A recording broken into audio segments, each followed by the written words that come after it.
దేవునికి స్తోత్రం. ప్రియమైన సహోదర సహోదరులకు శుభాభివందనములు. ఈరోజు దేవుని వాగ్దానము యోహాను సువార్త 12:43.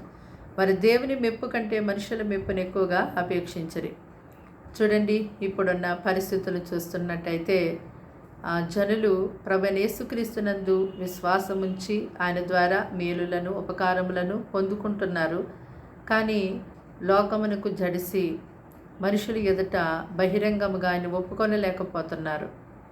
మరి ప్రజలకు జడిసి నిత్య జీవమును ఇచ్చే ప్రభువైన యేసుక్రీస్తు వారిని వెంబడించలేకపోతున్నారు. ఈ లోకమంతా కూడా సంపాదించుకుంటున్నారు, కానీ క్రీస్తును తమ జీవితంలో సంపాదించుకోలేకపోతున్నారు. మరి యేసుక్రీస్తును ప్రేమిస్తున్నామని చెబుతున్నారు, కానీ ఆయన మాటలందు నిలిచి ఉండలేకపోతున్నారు. చూడండి, మరి ఈ లోకంలో మనుషుల యొక్క మెప్పును అపేక్షించి నీ కొరకు ప్రాణం పెట్టినటువంటి ప్రభువైన యేసుక్రీస్తు వారిని ఇంకెంతకాలం నిర్లక్ష్యపడతావు?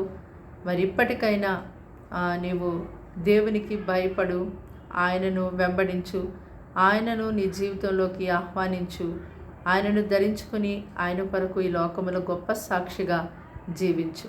ప్రార్థన. ప్రభువా, నీకు వందనాలు, స్తోత్రాలు, స్తుతులు చెల్లిస్తున్నాం తండ్రి. ఈ సమయాన్ని బట్టి, దినమును బట్టి మీకు ఎంతో కృతజ్ఞతా స్తోత్రాలు దేవ. ఈ ఉదయకాల దీవెన ఆశీర్వాదాలు ఇదిగో నీ బిడ్డలకు ఎంతో గొప్పగా అనుగ్రహించండి. ఎంతో ఆశీర్వాదం, ఎంతో నెమ్మది దీవెన నీ ప్రజలకు ఇమ్మని అడుగుచూ ఉన్నాం దేవా. అయ్యా, నేను తండ్రి ప్రభా, నీ బిడ్డలు నీ మాటలందు నీ యందు నిలుచుండి నీ కొరకు ఈ లోకంలో గొప్ప సాక్షులుగా జీవించడానికి సహాయం చేయండి. కీడు, శోధన, అపాయం నుంచి వారిని విడిపించండి.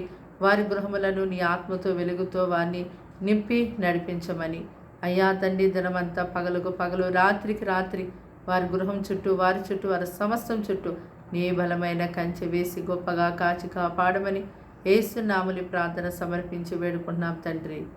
ఆమేన్.